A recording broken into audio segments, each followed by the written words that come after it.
പല പ്രോഗ്രാമുകളിൽ പറഞ്ഞിട്ടുണ്ട്, പല തവണ പറഞ്ഞിട്ടുണ്ട്. നമ്മൾ ടോയ്ലറ്റ് പണിയുമ്പോൾ വളരെ വളരെ ശ്രദ്ധിച്ച് പണിഞ്ഞില്ല എങ്കിൽ നമ്മുടെ സൗഭാഗ്യങ്ങളെ ഇല്ലാതാക്കാനായിട്ട് ടോയ്ലറ്റിന് ഒരു പ്രധാന പങ്ക് വഹിക്കാൻ കഴിയും. ഇപ്പോൾ ഒരു ആൾ ചോദിക്കുന്നു, സാറേ ഞാനൊരു വീട് വെക്കുന്നു, എൻ്റെ വീടിൻ്റെ ഏത് ഭാഗത്ത് എനിക്ക് ടോയ്ലറ്റ് വെക്കാം എന്ന് ചോദിച്ചാൽ അതിനൊരു ഒറ്റ മറുപടിയേ ഉള്ളൂ. ഏത് ഭാഗത്ത് ടോയ്ലറ്റ് വെച്ചാലും ആ ദിക്കിൻ്റെ സൗഭാഗ്യം ടോയ്ലറ്റ് ഇല്ലാതാക്കും അല്ലെങ്കിൽ കുറയ്ക്കും. അപ്പോൾ പിന്നെ വീട്ടിനകത്ത് ടോയ്ലറ്റ് വേണമല്ലോ സാറേ, എന്താ ചെയ്യുന്നത്? അപ്പോൾ ഫെങ്ഷു പ്രകാരം ഓരോ ദിക്കുകളും ഓരോ സൗഭാഗ്യങ്ങളാണ്. അതിൽ നമ്മുടെ വ്യക്തിപരമായിട്ടുള്ള ആവശ്യങ്ങളെയും മറ്റുള്ള കാര്യങ്ങളെയും അതിനകത്ത് ഉൾപ്പെടുത്തും. ഉദാഹരണത്തിന് പറഞ്ഞു കഴിഞ്ഞാൽ, നമ്മളൊരു വീടെടുത്തു, വീടിനെ കറക്റ്റ് 9 തിരിച്ചു.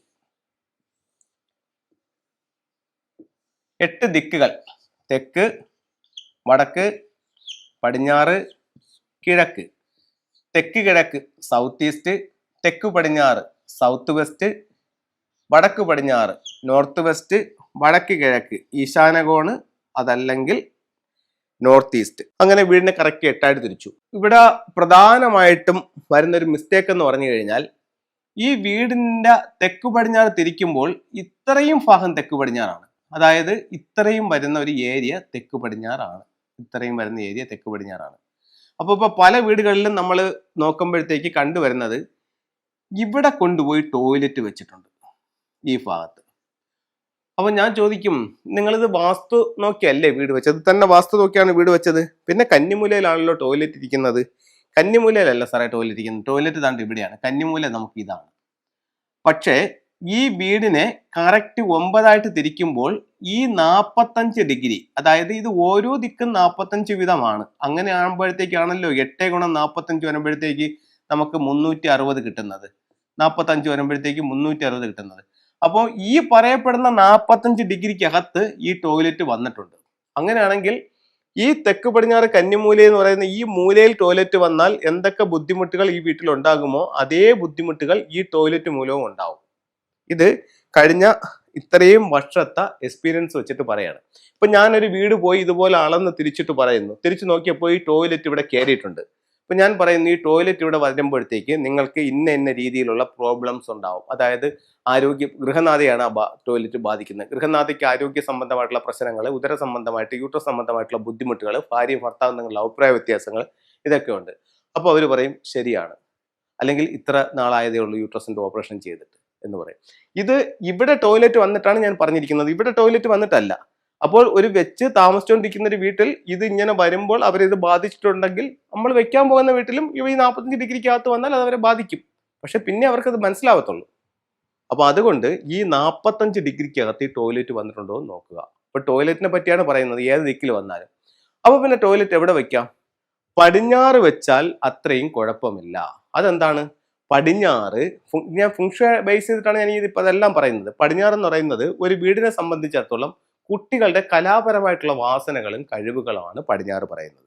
അപ്പൊ അങ്ങനെയാണെങ്കിൽ നമുക്ക് പടിഞ്ഞാറ് കൊണ്ട് വെക്കാം. അതിനെ നമുക്ക് എന്തെങ്കിലും ടൂൾസ് വെച്ച് കറക്റ്റ് ചെയ്യാം. ഏതാണ്? ഈ കലാപരമായിട്ടുള്ള കഴിവുകളെയും വാസനകളെയും. അതേസമയം ഇവരൊരു പുതിയ വീട് വെക്കുന്നു. ഈ കപ്പിൾസിനെ സംബന്ധിച്ചിടത്തോളം കഴിഞ്ഞ 8 വർഷമായി ഇവർ കല്യാണം കഴിച്ചിട്ട് ഇവർക്ക് കുട്ടികളില്ല. അങ്ങനെയാണെങ്കിൽ ഒരു കാരണവശാലും ഈ പടിഞ്ഞാറ് ഭാഗത്ത് ടോയ്ലറ്റ് വരാൻ പാടില്ല. എന്തുകൊണ്ടാണ്? കുട്ടികളുടെ ദിക്ക് പടിഞ്ഞാറാണ്. അപ്പോൾ ഈ ടോയ്ലറ്റ് ഇവിടെ വന്നാലും അത് വാസ്തുപ്രകാരം ഈ കുട്ടികളില്ലാത്തൊരവസ്ഥ ഇവർക്ക് ഉണ്ടാക്കും. അപ്പോൾ ഇവരുടെ പ്രശ്നത്തെ ഒന്നും കൂടി അത് സ്ട്രോങ് ആക്കും. അതുകൊണ്ട് അങ്ങനെയുള്ള അവരുടെ ആവശ്യവും അവരെയും കണ്ടുകൊണ്ട് വേണം നമ്മൾ ആ ടോയ്ലറ്റ് പ്ലാൻ ചെയ്യാൻ. അങ്ങനെയുള്ള വീട്ടുകാർക്ക് പടിഞ്ഞാറ് ടോയ്ലറ്റ് പറ്റില്ല. അപ്പോൾ അടുത്തതല്ലാതെ വേറെ ഏത് ദിക്കിൽ വെക്കാം? വാസ്തുവിൽ പറയുന്നത് വടക്ക് പടിഞ്ഞാറ് ചെയ്യാനാണ് പറയുന്നത്. ഇപ്പോൾ വടക്ക് പടിഞ്ഞാറ് നിങ്ങൾ ടോയ്ലറ്റ് വെച്ചു, ഈ മൂലയ്ക്ക് വെച്ചാലും ഈ 45 ഡിഗ്രിക്ക് എവിടെ അകത്ത് വെച്ചാലും വടക്ക് പടിഞ്ഞാറാണ്. ഇപ്പോൾ വടക്ക് പടിഞ്ഞാറാണ് നിങ്ങളുടെ ടോയ്ലറ്റ് എങ്കിൽ, ഇത് ഞാൻ കഴിഞ്ഞ വർഷങ്ങളായിട്ട് പ്രോഗ്രാം ചെയ്തിട്ട് ഇഷ്ടംപോലെ ആൾക്കാർ പറഞ്ഞിട്ടുണ്ട്, സാർ പറഞ്ഞത് അക്ഷരം പ്രതി ശരിയാണ്, എൻ്റെ ടോയ്ലറ്റ് വടക്ക് പടിഞ്ഞാറാണ്. ഇത് ഞാൻ വീട് വെച്ചതിന് ശേഷം എനിക്ക് ഗൾഫിൽ നല്ല ജോലി ഉണ്ടായിരുന്നു, എൻ്റെ ജോലി നഷ്ടപ്പെട്ടു, ഞാൻ നാട്ടിൽ വന്നു, അല്ലെങ്കിൽ ഞാൻ ഒരു കമ്പനി വർക്ക് ചെയ്യായിരുന്നു, എനിക്ക് ജോലി പോയി, അല്ലെന്നുണ്ടെങ്കിൽ അതിന് ശേഷം എനിക്ക് ആരോഗ്യ പ്രശ്നം ഉണ്ടായി, അങ്ങനെ പല ബുദ്ധിമുട്ടുണ്ടായെന്ന് പറഞ്ഞ് വടക്ക് പടിഞ്ഞാറ്. ഇത് ആരെ ബാധിക്കും? ഗൃഹനാഥനെ ബാധിക്കും. ഗൃഹനാഥന്റെ ദിക്കാണ് വടക്ക് പടിഞ്ഞാറ്. ചുരുക്കി പറഞ്ഞാൽ ഓരോ ദിക്കുകളും കുടുംബത്തിലുള്ള ഓരോ വ്യക്തികളെയാണ്. എവിടെ കൊണ്ടുവച്ചാലും ആ ദിക്കിന്റെ സൗഭാഗ്യം പോവും, ആ വ്യക്തിയെ ബാധിക്കും. അപ്പൊ നമുക്ക് ചെയ്യാൻ പറ്റുന്നത് ഒന്ന് പടിഞ്ഞാറ് ചെയ്യാം. അടുത്തത് തെക്കിൽ വേണമെങ്കിലും ചെയ്യാം. ഫംഗ്ഷു പ്രകാരമാണ് ഞാൻ പറയുന്നത്. തെക്കിൽ വേണമെങ്കിലും ചെയ്യാന്ന് പറഞ്ഞാൽ ഈ തെക്ക് 45 ഡിഗ്രിക്കകത്ത് ടോയ്ലറ്റ് ചെയ്താൽ തെക്കിന്റെ സൗഭാഗ്യം എന്ന് പറയുന്നത് പേര്, പ്രശസ്തി, അംഗീകാരം, വിജയം ഒക്കെയാണ്. അപ്പം അത് നമുക്ക് അത്രയും പ്രാധാന്യമില്ല.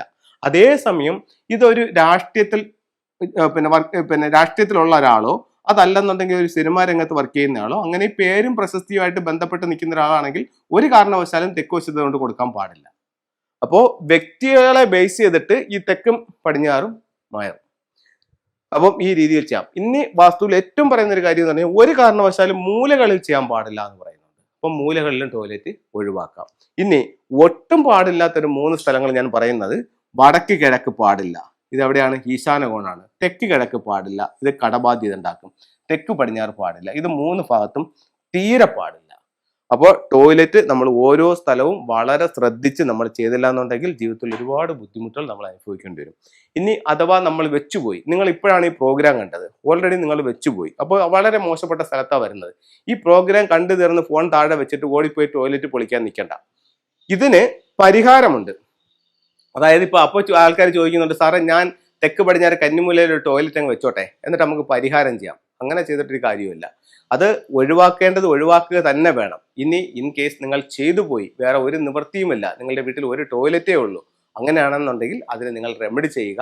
100% മാറുമെന്ന് ഞാൻ പറയുന്നില്ല, എന്നാലും ഒരു പരിധി വരെ ആ ദോഷത്തെ പരിഹരിക്കാനായിട്ട് ഫെങ്ഷുയ്ക്ക് റെമഡികളുണ്ട്. അപ്പോൾ അത്തരത്തിൽ എന്തെങ്കിലും പറ്റിയിട്ടുണ്ടെങ്കിൽ നല്ലൊരു ഫെങ്ഷു കൺസൾട്ടിനെ കാണിച്ച് നിങ്ങളുടെ വീട് കൺസൾട്ട് ചെയ്യുക, എന്നിട്ട് അതിന്റെ റെമഡി ചെയ്യുക. ഇനി ചില ടൂളുകളിലേക്ക് പോവാം. ഇപ്പം നമ്മുടെ ഒരു വീട്ടിലേക്കുള്ള നെഗറ്റീവ് ആയിട്ടുള്ള എനർജികളുണ്ട്. അപ്പോൾ അത് നമുക്ക് വീട്ടിൽ ഫീൽ ചെയ്യുന്നുണ്ട്. വീട്ടിലെ അന്തരീക്ഷം ഒരു സുഖകരമായിട്ടുള്ള അന്തരീക്ഷമല്ല, ഒരു ചെറിയ പൊട്ടലും ചീറ്റലും അങ്ങനെയുള്ള ചില പ്രശ്നങ്ങളൊക്കെ ഉണ്ട്. അപ്പോൾ അങ്ങനെയാണെങ്കിൽ നമുക്ക് തന്നെ ഫീൽ ചെയ്യുന്നത് എന്തോ ഒരു നെഗറ്റീവ് തട്ടിയിട്ടുണ്ട്. നമുക്കൊരു ബൗൾ എടുക്കുക, ബൗളിനകത്ത് നിറച്ച് കല്ലുപ്പിടുക, എന്നിട്ട് കുറച്ച് വെള്ളം ഒഴിക്കുക. ഒരു ബ്ലാക്ക് ടൊർമാലിൻ്റെ സ്റ്റോൺ എടുത്തിട്ട് ഈ ബ്ലാക്ക് ടൊർമാലിൻ്റെ സ്റ്റോൺ ഈ കല്ലുപ്പിലേക്ക് ഇറക്കി വെക്കുക. എന്നിട്ട് നമ്മൾ ജസ്റ്റ് ഒന്ന് പ്രോഗ്രാം ചെയ്യുന്നു. എൻ്റെ വീട്ടിൽ എന്തെങ്കിലും നെഗറ്റീവ് എനർജി ഉണ്ടെങ്കിൽ പൂർണ്ണമായും വലിച്ചെടുത്ത് വീടിനെ ശുദ്ധീകരിച്ചോന്ന് പ്രോഗ്രാം ചെയ്യുന്നു. എന്നിട്ട് വീടിനകത്ത് 4 മൂലകളിലായിട്ട്, വീടിനകത്ത് ടോയ്ലറ്റ് ഒരു മൂലയിൽ വന്നിട്ടുണ്ടെങ്കിൽ അതിൽ വെക്കേണ്ട, അതിനോട് സമീപത്തുള്ള മറ്റൊരു സ്ഥലത്ത് വെക്കാം. എന്നിട്ട് ഇത് ഒരാഴ്ച കൂടുമ്പോഴത്തേക്ക് ഈ കല്ലുപ്പ് ഇതെല്ലാം എടുത്ത് കളഞ്ഞ് വീണ്ടും ക്ലെൻസ് ചെയ്തിട്ട് ഇങ്ങനെ വെക്കാം. ഇങ്ങനെ 1 മാസം വെക്കുമ്പോഴത്തേക്ക് ആ നെഗറ്റീവ് എനർജി പൂർണ്ണമായും ഇല്ലാതാകുന്നതായിട്ട് കാണാനായിട്ട് പറ്റും. അടുത്തത്, നമുക്കൊരു വാസ്തുദോഷം വന്നുപോയി, ഇനിയിപ്പോൾ നമുക്കൊന്നും പൊളിക്കാൻ പറ്റുന്നില്ല. അതിന് നമുക്ക് പെട്ടെന്ന് ഓവർകം ചെയ്യാനായിട്ട് 4 സെലസ്റ്റിയൽ അനിമൽസ് വയ്ക്കാം. 4 അനിമൽസ് എന്ന് പറയുന്നത്, 1 നിങ്ങളുടെ ലിവിങ് റൂമിൻ്റെ സൗത്തിൽ വെക്കാം, 2 ഫീനിക്സ് പക്ഷിയാണത്, 2 ലിവിങ് റൂമിൻ്റെ നോർത്തിൽ വെക്കാം, ടോർട്ടോയി, 3 ലിവിങ് റൂമിൻ്റെ വെസ്റ്റിൽ വെക്കാം, വൈറ്റ് ടൈഗർ, 4 ലിവിങ് റൂമിൻ്റെ ഈസ്റ്റിൽ വെക്കാം, ഗ്രീൻ ഡ്രാഗൺ. അത് കഴിഞ്ഞിട്ട് നമ്മൾക്ക് തൊഴിൽപരമായിട്ട് അഭിവൃദ്ധി ഉണ്ടാവാനായിട്ട് ഒരു അരോന മത്സ്യത്തിൻ്റെ സ്റ്റാച്ചു ലിവിങ് റൂമിൻ്റെ നോർത്ത് സൈഡിൽ വെക്കാം. ഓക്കെ, എല്ലാവർക്കും എല്ലാ സൗഭാഗ്യങ്ങളും ഉണ്ടാവട്ടെ എന്ന് പ്രാർത്ഥിച്ചുകൊണ്ട് നിർത്തുന്നു. നന്ദി, നമസ്കാരം.